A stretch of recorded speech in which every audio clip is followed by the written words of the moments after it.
Proses penyerbukan dan pembuahan pada durian sangat penting karena menentukan berhasil atau tidaknya buah terbentuk. Bunga durian biasanya mekar pada sore hingga malam hari. Menariknya, benang sari dan putik dalam satu bunga tidak matang bersamaan, jadi penyerbukan sendiri cukup sulit terjadi. Karena itu, durian sangat bergantung pada penyerbukan silang dari bunga lain, bahkan kadang dari pohon atau varietas berbeda. Di alam, penyerbukan durian banyak dibantu oleh kelelawar dan lebah. Kelelawar jadi penyerbuk utama karena aktif di malam hari saat bunga durian sedang mekar dan menghasilkan banyak nektar. Lebah juga ikut membantu, terutama pada beberapa varietas tertentu. Setelah serbuk sari menempel di kepala putik, serbuk sari akan tumbuh membentuk tabung menuju bakal buah. Disitulah terjadi pembuahan antara sel jantan dan sel telur hingga akhirnya terbentuk biji dan buah durian. Sekitar 3 bulan kemudian, buah biasanya sudah siap dipanen. Karena tingkat keberhasilan penyerbukan alami tergolong rendah, banyak petani melakukan penyerbukan manual supaya hasil buah lebih banyak dan kualitasnya lebih bagus. Selain itu, pemberian pupuk yang kaya kalium dan kalsium juga membantu memperkuat bunga dan mengurangi kerontokan bunga sebelum menjadi buah. Dalam budidaya durian, kelelawar tetap dianggap sebagai penyerbuk paling penting, terutama di habitat aslinya seperti hutan hujan tropis. Namun di perkebunan modern, petani sering membantu proses penyerbukan secara manual, terutama pada varietas unggul atau kebun yang minim hewan penyerbuk alami. Kualitas durian biasanya dilihat dari beberapa hal, seperti aroma yang kuat tapi tidak terlalu menyengat, bentuk buah yang bulat dan simetris, warna kulit hijau kekuningan atau coklat kekuningan, serta durinya yang tidak terlalu tajam atau rapat. Saat memilih durian, orang juga biasanya mengecek apakah durinya kokoh, kulitnya tidak kusam atau berlubang, dan bentuk buahnya normal serta tidak terlalu kecil. Durian biasanya ditanam dan dipelihara terutama untuk diambil buahnya. Bagian yang paling sering dimakan adalah daging buahnya atau salut bijinya, dan paling enak disantap saat masih segar. Rasanya manis dan teksturnya lembut. Selain itu durian juga cukup bergizi karena mengandung karbohidrat, lemak, protein, dan berbagai mineral yang dibutuhkan tubuh. Saat musim panen raya, jumlah durian biasanya melimpah banget, terutama di daerah penghasil durian. Karena buahnya sering berlebih, masyarakat sejak dulu punya cara sendiri untuk mengawetkannya. Salah satunya dengan dimasak bersama gula menjadi dodol durian atau yang sering disebut lempok. Ada juga yang difermentasi menjadi tempoyak, yaitu olahan durian dengan rasa asam khas.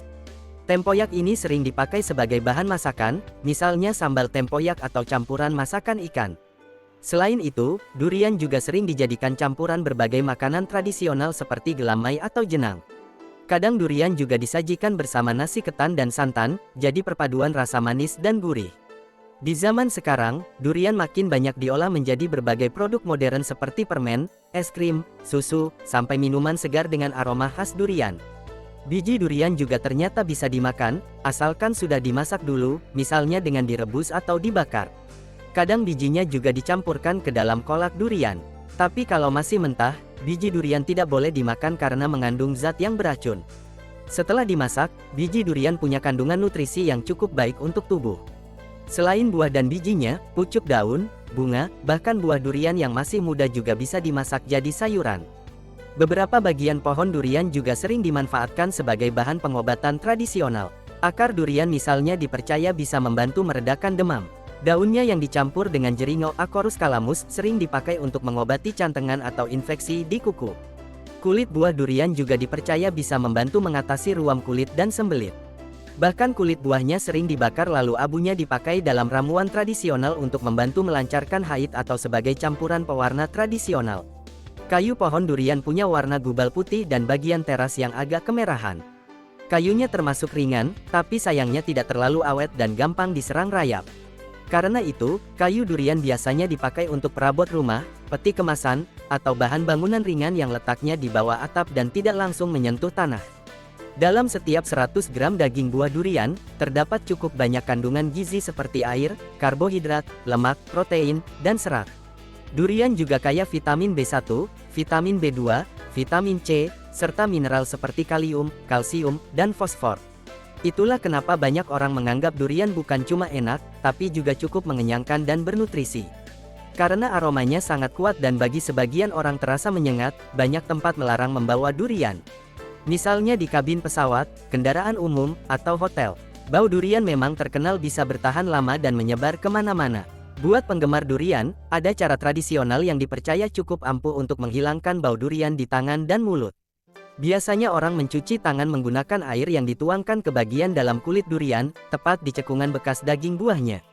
Air itu juga kadang dipakai buat berkumur karena dianggap bisa membantu mengurangi aroma durian yang menempel. Di Kabupaten Ketapang, ada banyak jenis durian liar yang tumbuh alami. Beberapa di antaranya seperti durian teratong, lahong, lei, dan tembranang. Walaupun banyak yang belum dibudidayakan secara komersial, jenis-jenis ini sangat penting sebagai sumber plasma nutfah untuk penelitian dan pengembangan varietas durian unggul di masa depan.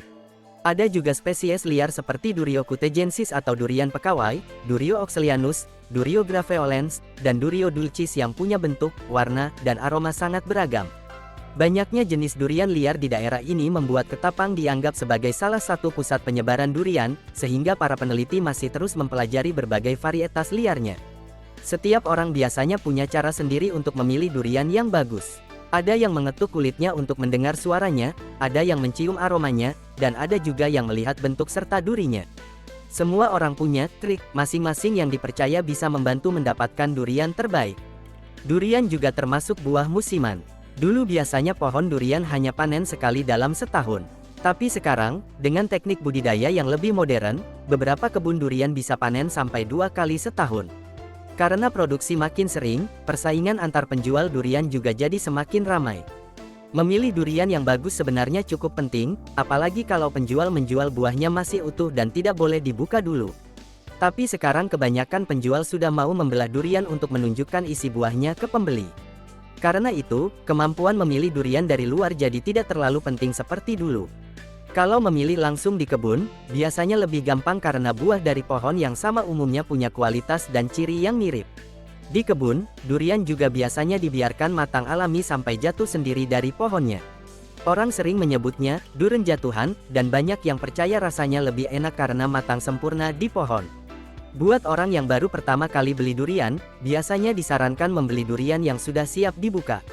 Soalnya, membelah kulit durian cukup susah dan butuh teknik khusus karena durinya tajam dan kulitnya keras. Untungnya, banyak penjual yang dengan senang hati membantu membelah durian setelah pembeli setuju membelinya. Biasanya mereka langsung membukanya di tempat, walaupun isi buahnya tetap dibiarkan di dalam kulitnya. Durian yang sudah dibuka sebaiknya segera dimakan. Kalau dibiarkan terlalu lama, daging buahnya bisa mulai berkeringat atau mengeluarkan air. Saat itu terjadi, rasa durian biasanya jadi kurang enak dan kualitasnya menurun. Di masyarakat juga banyak cerita atau mitos tentang durian. Salah satunya, durian sering dianggap sebagai makanan yang panas sehingga setelah makan durian tubuh terasa lebih gerah atau berkeringat. Untuk mengatasinya, banyak orang punya kebiasaan minum air dari bagian dalam kulit durian yang sudah kosong. Selain itu, karena musim durian biasanya berbarengan dengan musim manggis, banyak orang percaya manggis bisa membantu mendinginkan tubuh setelah makan durian. Makanya dua buah ini sering dimakan bersamaan. Kalau dilihat secara ilmiah, anggapan soal durian menyebabkan panas dalam sebenarnya belum benar-benar terbukti. Kemungkinan besar, efek tubuh terasa panas atau tekanan darah naik terjadi karena durian punya kandungan nutrisi dan energi yang cukup tinggi, sehingga kalau dimakan terlalu banyak tubuh memberi reaksi alami seperti berkeringat atau terasa begah. Ada juga durian yang dijual dalam kondisi tanpa duri. Biasanya duri buah seperti ini sengaja dipotong saat buahnya masih muda, jadi bukan tumbuh alami tanpa duri. Meski begitu, memang ada beberapa jenis durian yang durinya sangat pendek dan kecil, bahkan kurang dari 5 mm, sehingga terlihat hampir tidak berduri. Durian ternyata sudah dikenal dan disukai masyarakat sejak zaman Mataram kuno sekitar abad ke-9. Nama durian bahkan sudah muncul dalam naskah kuno Kakawin Ramayana, tepatnya di Sarga 24 bait 98. Dalam bahasa Jawa kuno, durian disebut sebagai durian. Sekarang, permintaan durian yang terus meningkat membuat banyak hutan ditebang untuk dijadikan perkebunan durian skala besar. Kondisi ini ikut memperparah masalah deforestasi yang sebelumnya juga sudah terjadi akibat pembukaan lahan kelapa sawit. Akibatnya, beberapa hewan liar yang hidup di hutan ikut terancam, termasuk kalong kecil yang membantu penyerbukan bunga durian dan harimau Malaya yang habitatnya semakin berkurang. Di daerah Gua Musang misalnya, pemerintah setempat pernah menyetujui pembukaan sekitar 40 km persegi hutan untuk dijadikan perkebunan durian. Padahal kawasan itu juga termasuk tanah adat masyarakat orang asli yang sudah lama tinggal di sana. Selain masalah hutan, muncul juga kekhawatiran soal berkurangnya keanekaragaman genetik durian. Varietas populer seperti Musang King dan Montong sekarang sangat mendominasi pasar di Malaysia dan Thailand. Akibatnya, banyak varietas lokal lain mulai jarang dibudidayakan, padahal beberapa di antaranya punya kualitas yang tidak kalah bagus. Penelitian tahun 2022 terhadap durian di Kalimantan juga menunjukkan bahwa beberapa populasi durian memiliki keragaman genetik yang rendah. Kondisi ini bisa menyebabkan tanaman lebih rentan mengalami masalah akibat perkawinan sekerabat dan perubahan genetik alami. Selain itu, varietas hibrida yang terlalu dominan biasanya juga lebih mudah terserang hama dan penyakit jamur. Karena itu, petani sering harus memakai lebih banyak insektisida dan fungisida, yang kalau berlebihan justru bisa melemahkan pohon durian itu sendiri. Sekian yang dapat Anak Lang sampaikan, semoga ilmunya semakin bertambah. Wassalamualaikum, sampai jumpa lagi.